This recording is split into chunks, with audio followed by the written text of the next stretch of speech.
Айттырбай келген кырсык жергиликтүү элди түйшүккө салды. Жол жабылып, каттам кыйындаганы мындай турсун таза суу, электр энергиясы берилбей калды. Сел кесепетинин зыяны иликтеген комиссия азырынча жыйынтык чыгар элек. Бирок сел каптаган унаалардын саны 17ге жетти. Алардын экөөсү таптакыр жараксыз. Машинадан чыга албай калдык, сел жашып атат. Балдар бияктан жардам берип арканы ачып, артан чыктык. Бала чакаңызды Жакшы, барда жакшы. Ичинде канча адам барды? Так, 3, 4, 6 киши. Эки наристе, 3 аял өзүм.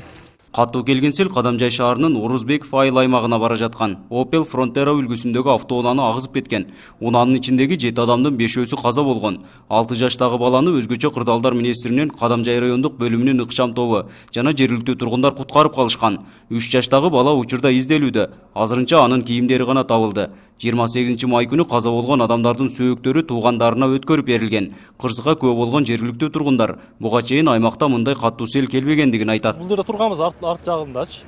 5 машина арттан. Бул алдына авгун басып келген дагы. Бул жака уруп анан жардам лоп эле түшүп калган да машиначы. Ошол көргөнү ошол болду да. Суу кандай келди? Суу аябай улуу келген суучу.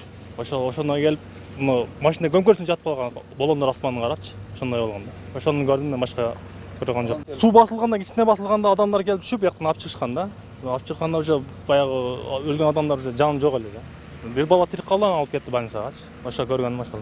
Кадамжай районундагы селдин кесепетинен каза болгондордун жакындарына Алмазбек Атамбаев көңүл айтып, курман болгон 5 адамдын үй бүлөлөрүнө материалдык жардам берүү үчүн президенттин социалдык коргоо жана колдоо фондунан 500 000 сом бөлүү боюнча буйрукка кол койду.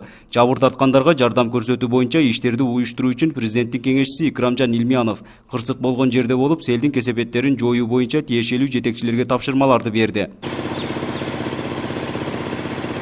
Икрамжан Илмиянов Баткен облусуна болгон иш сапарында Лейлек районундагы селдин кесепеттери менен да таанышты. 22 майда катталган сел Исфана шаарындагы бир топ көпүрөлөргө да зыяны тийгизип, жүргүнчүлөргө кооптуу абал жаралган. Селдин кесепетинен зыянга учураган көпүрөлөрдү калыбына келтирүү боюнча өзгөчө кырдаалдар министри Кубатбек Боронов транспорт жана коммуникациялар министри менен сүйлөшүүлөрдү жүргүздү. Сот 1.30 деп эсептелинет да.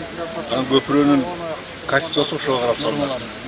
Мисалы үчүн көпүрө 10 жылга салынышы мүмкүн, баасы башка болот. 1.30, 1.40 сот деп эсептелинет. Проектине киргенде. Ошондон биз кээде 10 жылга салган көпүрөнү 15 жылдан алып кетсе да чыгылабыз. Өзүнүн немеси ошондой болот. Норматив боюнчачы. Анан бул сиз айткандай баягы адына тышчы эсептелген болушу мүмкүн. Мындан сырткары президенттин кеңешчиси Исфана шаарынын Борбордук базарындагы өрттөн жабыр тарткан ишкерлер менен жолугушту.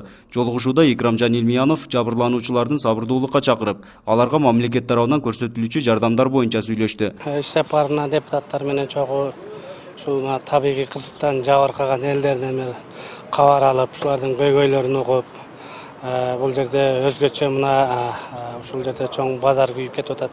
Ошол жердеги бир 170 жабыркаган элдер менен ошолордун бир арыз муундарын угуп, эмне мамлекеттен жардам бере алабыз, эмне кол кагыш кылабыз деп ошонун негизинде бир жыйын өткөрүп, элдерге жолугушуу кылып атабыз. Нургазы Жайнаков, Бактыбек Нишанбай уулу, 7 канал Баткен өкүлчүлүгү.